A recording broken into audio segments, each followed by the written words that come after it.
Alam mo yung una pa lang na, alam mo yung pinakauna natin yung long test? Script reading ba yun? Hindi, long test yun.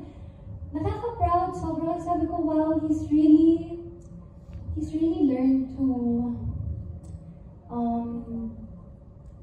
you've really become confident in yourself.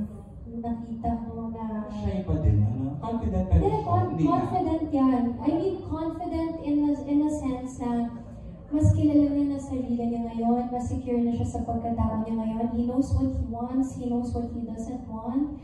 Parang mas kilala niya na sarili niya, mas love niya na yung sarili niya. So, it's so nice to see how he has evolved into the man that he is today. So, proud ako sa'yo.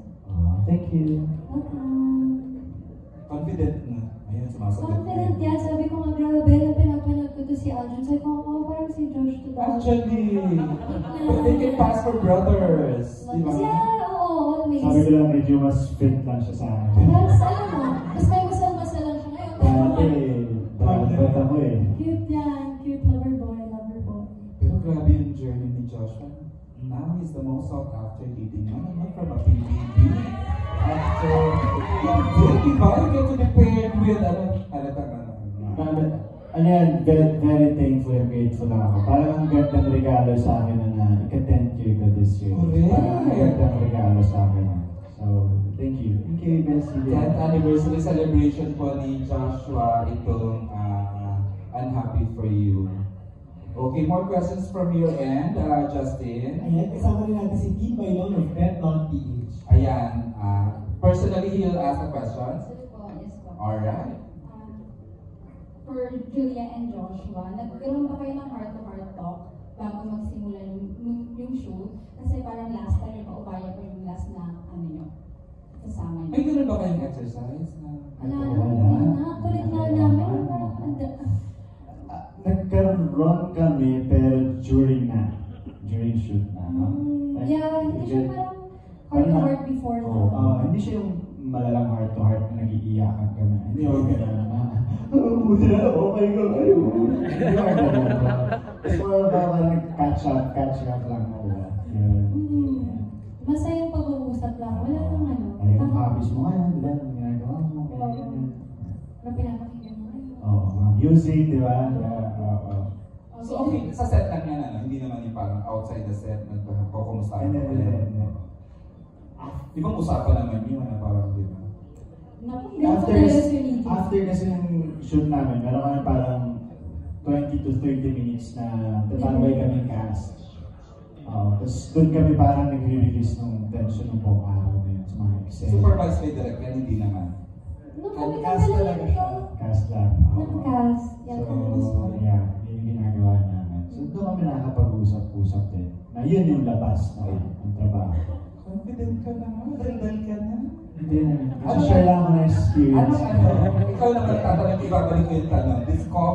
New discoveries about Ju.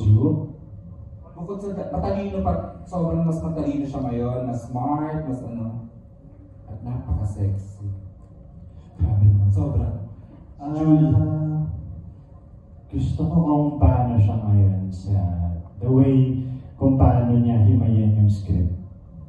As in parang ako yung nahihiya sa set pagka parang shit, grabe naman himayin ni Julia yung script niya. Makita mo talaga yung mga notes niya dun sa script niya. Ako yung nahihiya. Sabi ko siya, gawin ko nga rin yun.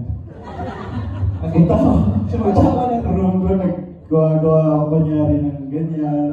Wala rin mo nangyari. Yung highlighter ko, hindi ba? Kidding aside, proud ako sa kanya kung paano niya itrato yung trabaho ngayon. Well, before, sobrang respeto rin naman niya. Pero iba na yung atake namin ngayon sa work. Mas detalyado na kami. Even yung mga lines, hindi siya basta binabato eh. Iba na. And I'm proud of you. Derek Peterson, masarap ka trabaho. Oo naman. Kasi katabi mo. Sharp. No, but it was really a fun set. I think they were all very generous to each other. And I think nililid nyo kasi yun, Josh, Julia. I think yung generosity comes from how everyone sees them together. Ewan ko, there's just really this beautiful energy, this Actually, aura yeah. when they're together. Teaser pala, naramdaman ko na siya. Sabi ko, Yes. the magic's still there. And there's magic, yes. I also believe. Okay. Pep ulit, more questions? Nasa na po sa akin. So yung I'm happy for you, parang mabigat siya. Babalik na rin natin. Happy for you. Kung may sasabihin ka, Julia and Jocko sa isa't isa, I'm Sino happy si Jocko? Sorry ba? Josh and Julia. So I'm happy for you. Parang tugtungan niyo lang. I'm Joshua, happy for you. and Julia, I'm happy for you. I'm happy for you. Directed by Bongga! Ang saya-saya. Wait lang, may isip mo na ako. Itutuloy ba yung I'm happy for you? Oh, I'm happy for you for all that you have achieved. Oh. I'm happy for you. Sa lahat na na-achieve mo rin. Diba? Ako kasi ang happy ko kasi ang ganda ng mga pelikula na ginagawa. Like, diba? Kaya ang ganda ng ginagawa mo, yung track ng pelikula na ginagawa mo. So I'm happy for you na ang ganda ng mga decisions mo.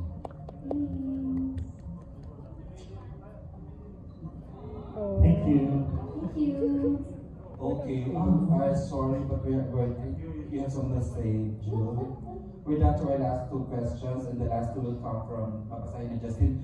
But out of respect sa mga nagpadala ng mga questions, i-acknowledge ko lang sila na hindi na natin ma-entertain kasi halos nasasagot na rin naman along the way. Like for example, itong question from M. Rian Calubira ng Cinehub. Si Josiah was able to nakapagtanong naman. Nakapagtanong din si John Milo Severo na hindi natin ma-entertain kasi we're limited tayo sa ating live streaming. Si GP was able, at si Chad Rosette ng Manila Feed, medyo nasagot naman. Pero ito yung gusto ko talagang, bago ko ibigay yung microphone kay Justin, kay Joshua and Julia. If you have a message to each other, thank you and sorry nyo sa isa't isa.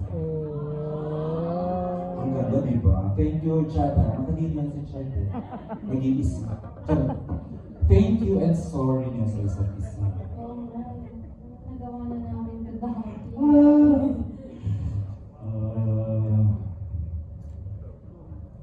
Thank you and sorry. Oh, that's nice. Actually,